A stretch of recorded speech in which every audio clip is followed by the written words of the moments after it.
Kelsey Plum went on live television and, in the span of a few seconds, managed to trip over her own message, shine a spotlight on the cracks in the WNBPA's narrative, and unintentionally boost Caitlin Clark's momentum all at once. And just when it seemed like it couldn't get more awkward, Sabrina Ionescu sealed the moment with a 5-word response and an eye roll that said more than an entire press conference ever could. It was the kind of reaction that deserved its own highlight reel. But here's the real twist in all of this. While Plum was stepping into the role of rule enforcer, Clark was doing the exact opposite. She was on national television projecting confidence, assuring fans that a deal would come together and that the league would keep moving forward. That contrast couldn't have been clearer. One player is focused on growing the game and calming the noise. The other looks like she's trying to police it, and that's why this whole situation backfired. Instead of slowing Clark's momentum, it amplified it. The veterans who were supposed to control the narrative ended up fueling the very spotlight they seemed frustrated by. Meanwhile, Clark continues to position herself as the face of the future, and if this trajectory holds, 2026 might already feel inevitable. Drop your thoughts in the comments. Why do you think there's so much tension around Caitlin Clark right now? Kelsey Dumb strikes again.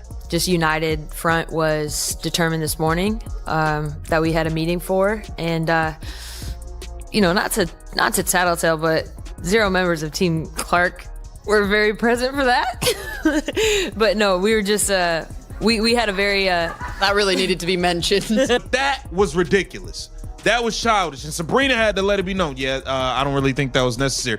She trying to laugh it off, but Sabrina's not feeling you saying that. Imagine the scene for a second. It's All-Star Weekend, bright lights, national cameras, the entire basketball world watching. Kelsey Plum grabs the microphone, and instead of keeping it light or celebratory, she zeroes in on who did and didn't have a certain t-shirt on live television. The players had arrived wearing "Pay Us What You Owe Us" shirts to push their CBA message. From a strategy standpoint, it was actually effective. The slogan was clear. The visuals were strong. It sparked debate, dominated social media, and forced people to pay attention.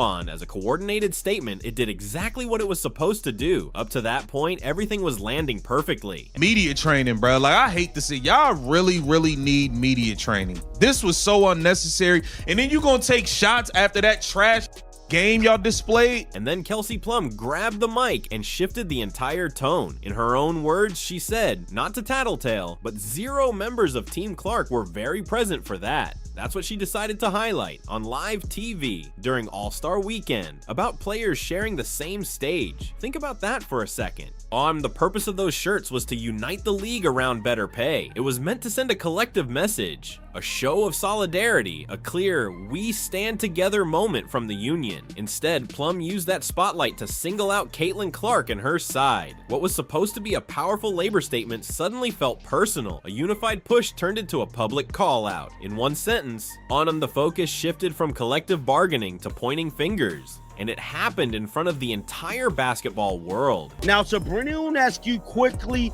swiftly, and in a hurry, kind of tried to stop Kelsey Plum from taking these little shots, but she didn't care. You could feel the shift in the room instantly. Sabrina Ionescu was right there when it happened, and her reaction said everything. The eye roll was immediate. Then came 5 short words. Calm, blunt, and cutting. She didn't need to get loud or turn it into a speech. She didn't have to. The message landed on its own, without making a scene. Ionescu made it obvious she thought the comment was unnecessary and small, and viewers at home picked up on it right away. In fact, that single reaction, the eye roll, and those few words ended up being replayed and shared more than any highlight from the entire weekend. Sabrina Ionescu did not like this shit, by the way. And you can just see, even with the way Sabrina Ionescu's reacting, she's like, what did you just say? And right in front of Sabrina Ionescu, right there, right next to her, you have no shame. This woman's just trashy, dog. Kelsey Plum is trashy, bro. That's the reason why Darren Waller left her. Smart man, by the way, because his salary was pretty nice when he signed. And then Caitlin Clark answered, and not with a heated interview, not with a social media rant. She responded with a subtle Nike ad line that basically signaled she's focused on bigger things than attendance checks at team gatherings. It was smooth, controlled, effortless, and it hit exactly the way it needed to. Now step back and look at the contrast. Kelsey Plum took a union moment and used it to single out a fellow player. Clark, on the other hand, turned the same situation into a reminder of why global brands are lining up behind her. One was focused on who showed up to wear a shirt, or the other was reinforcing why she's one of the most marketable athletes in the sport. That side-by-side difference, that's the real headline. Sufferable. They don't deserve more money. They don't get any ratings outside of Caitlin Clark. They openly disrespect her. They don't deserve Caitlin Clark. They don't deserve attention. They don't deserve a league. Caitlin Clark, I want her to clap back so bad. She needs to clap back, man. Stop being nice. Stop doing people favors. Stop trying to help a sister out. Stop doing all that stuff, bro. These are some ungrateful hyenas. Here's where it really gets compelling. Ionescu stepping in for Clark wasn't just about personal loyalty. She's one of the most respected voices in the league. That eye roll on live TV, paired with her sharp words, sent a clear message. Plum's comment was petty, unnecessary, and totally off base. Oh, it was her way of saying that the players actually driving the game forward aren't the ones keeping score of who shows up to what meeting. Meanwhile, Clark didn't even flinch. She was already moving past it before the clip had even finished circulating. The contrast couldn't be clearer. One player stuck in the sidelines of drama, the other pushing the sport and her brand into the spotlight. Part of me just does wish you would be like, look, man, I'm tired of y'all disrespecting. I'm tired of y'all hating and taking shots. Go figure this out on your own. Let me see y'all get a deal done without me, without my numbers, without my fans who y'all all claim was racist. Y'all called all of her fans racist, but you want to use the numbers supported by those same racist fans. You want to use those numbers to try to get more. The whole t-shirt controversy was just the tip of the iceberg. Beneath it, the players' union was running a negotiation strategy that quickly unraveled once anyone actually examined the numbers. Here's the twist. The union's public narrative was straightforward. The owners hadn't made a real offer. That's what they told the media. That's what they posted online. That's the story they wanted fans to buy. And for a brief moment, it worked. People sympathized. Fans genuinely felt for the players. The narrative had traction until the details started to show cracks. Shot like this at the player that's the only reason you're in a position to ask for more money is crazy, and that's a fact. Them relying so heavily on Caitlin Clark, one player, to generate their money, it's going to take some time, man, to get y'all those $200, $300 million contracts, bro. It just is. This isn't like a one and done thing that's going to take, you know what I'm saying, a year or two. Y'all got to show proven years of winning. And the way y'all attacking Caitlin Clark, beating her up, battering her, I don't know what the future even look like for y'all with viewership and entertainment. But here's the catch. The offer was real. The owners had put a serious package on the table from the start. We're talking a potential max salary approaching $1.3 million in year one, with projections climbing to $2.4 million by 2031 if revenue targets were met. Average salaries could top $1 million. That's not pocket change. It's a major commitment. The union knew it too. They just assumed that framing it as we rejected $1 million offer wouldn't generate the same sympathy as there was no offer at all. So they went with the story that sounded better online, not the one that was actually true, but the one that would pull more heartstrings. Let's be serious here. Caitlin Clark is the one bringing in the numbers.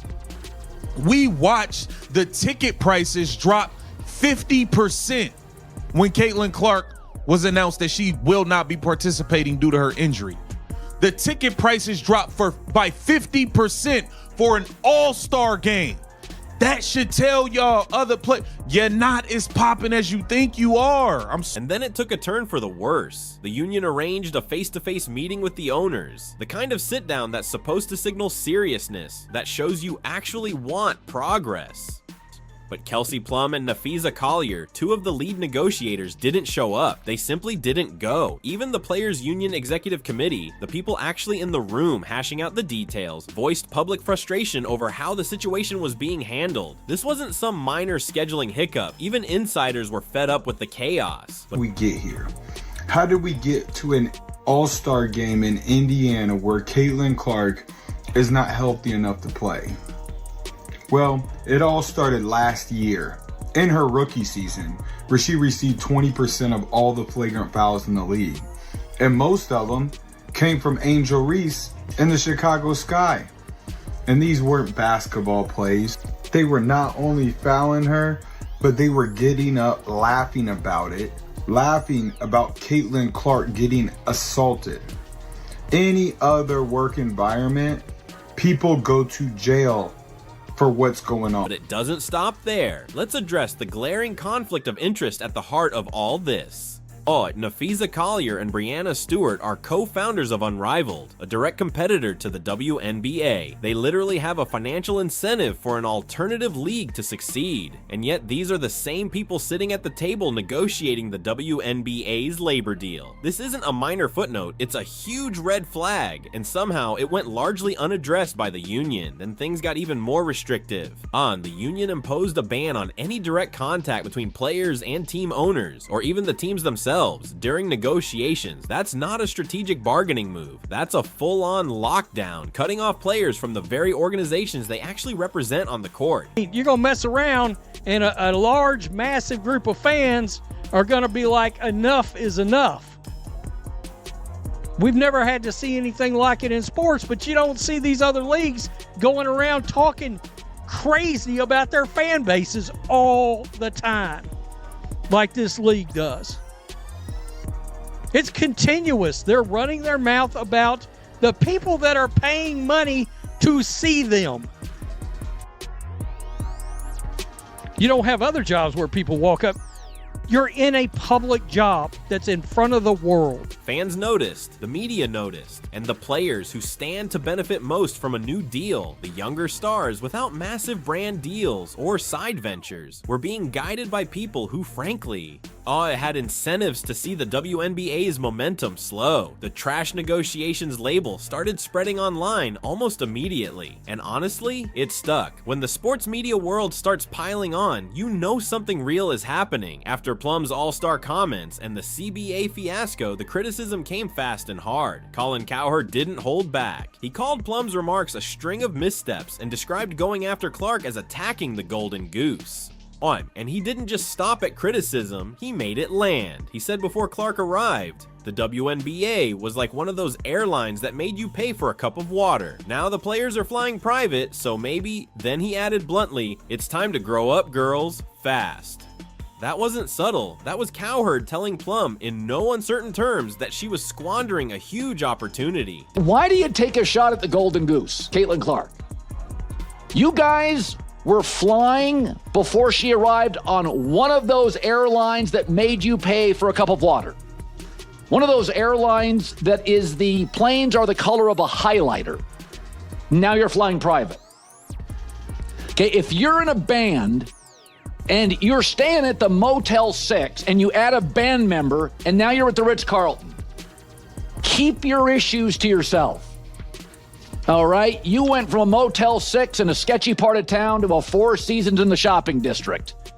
Stop talking. Dave Portnoy didn't hold back. He went straight to calling Plum dumb, not misinformed, or not poorly advised, dumb. He even shared the clip with the comment, yes, players can be morons like Kelsey Plum and still deserve more money. Now, Portnoy isn't someone who covers the WNBA week in and week out. The fact that he was talking about Plum at all says a lot. Clark's star power has pushed the league so far into the national spotlight that Plum's hall monitor moment turned into a headline for people who had never even watched a single WNBA game.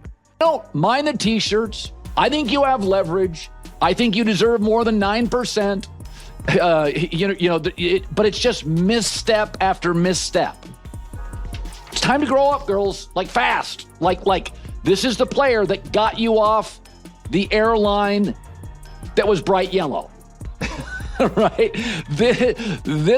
She got you an upgrade to a better hotel as a band member. Here's where it gets really telling. The veteran players keep acting like they built the league's growth themselves, as if Clark just wandered in to collect a check.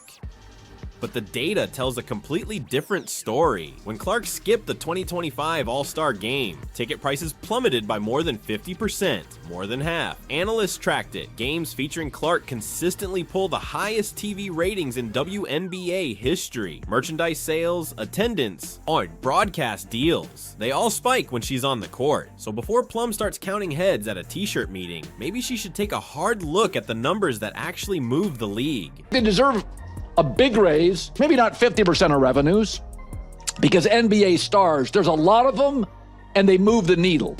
The WNBA stars, well, there's one that moves the needle. And here's the other thing to remember. Caitlin Clark's already rich. She made $11 million this year alone in endorsements off the court. So regardless of how these negotiations go, she's set. Nobody else is, right? Like, so when somebody joins the band and everything gets upgraded, just be happy. The fan response online was even more intense than the media coverage. Everywhere you looked, comment sections, social media threads, even the All-Star game itself, the reaction was overwhelmingly pro-Clark, and it wasn't even close. What made it stand out, though, was who these fans were. These weren't passive observers. These were people paying attention to the CBA negotiations, buying tickets, watching broadcasts, and willing to call out the league when they felt something was off. Here's the kicker. The so-called old guard spent 2 seasons dismissing these fans as fake, not real basketball enthusiasts, treating the surge in interest like a problem to manage rather than a massive win for women's basketball. They saw a packed arena of new supporters and chose to be annoyed. And the result, those fake fans turned Plum's tattletale comment into a viral moment and cemented Ionescu's eye roll as a cultural reference point. I know you wanted your song to be the first one they played. You wanted to make up the set. I mean, it's not the t-shirts. You're gonna do fine. I'd scale back on the Caitlin Clark angst. Meanwhile, while Plum was making headlines for all the wrong reasons and skipping key meetings, Clark was on NBC Live in front of a national audience sitting alongside Carmelo Anthony, Reggie Miller, and Maria Taylor during the Lakers vs. Knicks game at Madison Square Garden, and she looked completely at ease, like she'd been doing this for years. This wasn't some celebrity cameo or a photo op to smile and nod. She spoke about the game with the insight of someone who studies film, analyzes plays, and truly understands what she's seeing. The panel treated her as an equal, and that's exactly what she proved to be simply by showing up prepared and confident. The growth of the league has been so much. I mean, can you just help us to understand the transition this league is going on right now? I mean, it's incredible, and I remember my first WNBA game when I was a young girl. I went to the Minnesota Lynx when they had their dynasty with Maya Moore, and they were playing the Seattle Storm, and now basically any arena you go to, it's sold out. We're adding 2 teams. We're up to 14 now, and then hopefully getting to 18 in the next couple years. So, business is booming, and that's a really good thing. And we kind of just got to keep meeting the moment. The talent's getting better and better. You see it at the college level coming into the professional game too. So I feel very fortunate, and hopefully I have a long career ahead of me as well.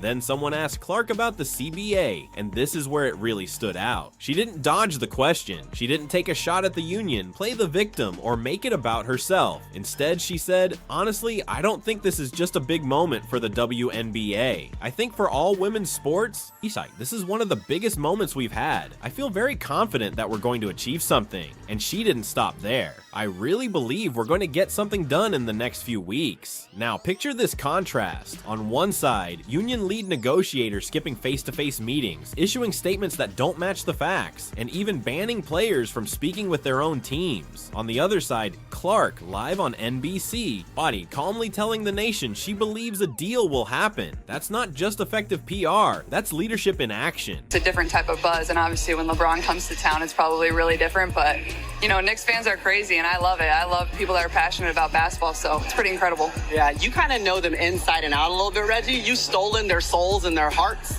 with the Knicks fans. You see how he's kind of like smug. But listen, there's a new shooter from Indiana. See, I'm the third best shooter in the state of Indiana now. Okay. It goes Caitlin, Tyrese, and now myself. We'll have to get Tyrese's opinion on that. But it doesn't stop there. Clark's role on NBC is bigger than just a single segment. Her brand has expanded far beyond the court. She's now sitting on national panels discussing NBA basketball, and she's backed by an 8-year, $28 million Nike deal. That platform is one the union leadership can't even come close to matching, and it matters. Because it shapes how casual fans perceive the WNBA. The players around her, Lexi Hull, Aaliyah Boston, Kelsey Mitchell, Hill, Sophie Cunningham are paying attention. These are the players who actually need a deal. They aren't running rival leagues. They don't have side ventures benefiting from the WNBA hitting pause. They just want to play the game and be compensated fairly. And right now, Clark is the one leading the charge, making the clearest, loudest case that this league is worth investing in. Appreciate you just joining us on Basketball Night in America. Appreciate it. Yeah, you now gonna I come get back? to enjoy this. I mean, what's better, MSG Sunday night? You can put your slippers LeBron back on James, if you let's want. go. Let's go. Play too. Hey, if you guess want. what? Hey, I Caitlin's get gonna come back. Mello. She's not gonna put the mic down forever. March 29th, she's back with us in OKC, Yes, but now she gets to go and enjoy the Knicks games, and we're happy for her. On every time Clark handles a tough question without turning it into drama, every time she drops a 6-word response on Plum's Instagram, thanks for the Nike ad, and walks away unbothered, she's showing the league what the next chapter actually looks like. The veteran spent 2 seasons trying to push her out of the spotlight. All they accomplished was making her impossible to ignore. Now, let's think about what happens once this CBA finally gets done. Oh, the players who spent years trying to slow Clark down have already fallen behind, and the numbers make it crystal clear why. And last year, I noticed how much it was just Caitlin Clark. Caitlin Clark was taking all the hits. Caitlin Clark was taking all the abuse. But this year they've added Sophie Cunningham. She gets more flagrant fouls on her than anybody in the league besides Caitlin Clark. And Aaliyah Boston, she's been taking hits as well. But the worst thing is the consistency. So they don't call flagrant fouls, or most of the time Caitlin Clark can be held for an entire game at a time. They don't call fouls, they don't call common fouls. But then when it's the Indiana Fever, guess what? Touch foul here, touch foul here. They call absolutely nothing. A finalized deal would open the door to league expansion, robust free agency, and a revenue system that could push average salaries toward $1 million by 2031. Right now, the average WNBA salary is about $120,000, with the max sitting at $249,000. The owner's proposal would raise that max to nearly $1.3 million in year 1, on as with a path to $2.4 million by 2031 if revenue targets are met. And this isn't just about bigger paychecks for the stars. It's meaningful money for every player on every roster. Here's the key. That framework isn't based on guesswork. It's grounded in growth that's already happening. Growth Clark is actively driving. Ticket sales, TV ratings, merchandise, all of it spikes when she's on the court. The owners saw those numbers and structured salaries to ride that momentum. So when the union calls it a lowball offer, what they're really doing is arguing against the very math that makes their own raises possible. A slap in the face, you say. Our offers aren't good enough, you claim. We didn't come to the table with anything of substance, you said. The WNBA owners are playing chess while the players are playing checker. It turns out that Nneka Ogwumike is a liar. There was a WNBA proposal at that meeting, and this is what it is. The union's counter proposal, 30% of gross revenue and a $10.5 million salary cap, sounds bold, even aggressive. But keep in mind, the league's business infrastructure hasn't fully caught up to the hype yet. The WNBA is growing quickly, yes, but it's not NBA level fast. Demanding NBA-style revenue splits before the system is ready risks stalling the very growth that would make those bigger salaries possible down the line. And that's not the only issue. Expansion teams like Portland and Toronto are stuck in limbo until the CBA is finalized. The expansion draft can't move forward, and plans for the 2026 season are on hold if veterans continue skipping key meetings and issuing statements that don't match the facts. The start of the 2026 season itself could be in jeopardy. A delayed schedule or work stoppage doesn't hurt Clark. She has NBC, Nike, and her 8-year, $28 million deal that isn't dependent on whether the WNBA tips off in May or August. It's the players without that kind of platform who take the real hit. Angel Reese says WNBA players could go on strike over salary and benefits. Career you choose, you should probably look at what the career earnings are of going into that field. What I'll also say is this: every single one of you WNBA players, you better pray that Caitlin Clark doesn't get injured, because she's keeping your league afloat. And here's the part union leadership doesn't want to admit out loud. But they frame this whole negotiation as a battle for player rights. But the ones who are actually most at risk if it falls apart are the younger players, the ones without massive brand deals, the ones not co-founding rival leagues on the side, the ones who just need the season to happen so they can get paid. Clark isn't just part of the discussion at the table, she's the reason a deal will actually get done. She's proof that investing in the league pays off. Every sponsor, broadcaster, and prospective expansion owner knows a WNBA with Clark is a completely different product. A healthy Fever team in 2026 with a new CBA in place will be building on everything Clark has already started. And that's not just optimism, that's reality. Here's how it all played out. Kelsey Plum tattled on live TV. She skipped the very meeting she helped organize. She negotiated the future of the WNBA while co-running a rival league and somehow thought none of it would be noticed. But it all came out. Plus, Clark meanwhile went on NBC, sat alongside Carmelo Anthony at Madison Square Garden and told the nation, "I truly do believe we're going to get something done in the next few weeks." Then she went back to work, ready for the 2026 season. The season kicks off May 8th, 2026. The deal is coming and Clark will be ready. Drop a comment below. Why do you think Kelsey Plum is so jealous of Caitlin Clark? Don't forget to like, subscribe, and hit the bell so you never miss a moment.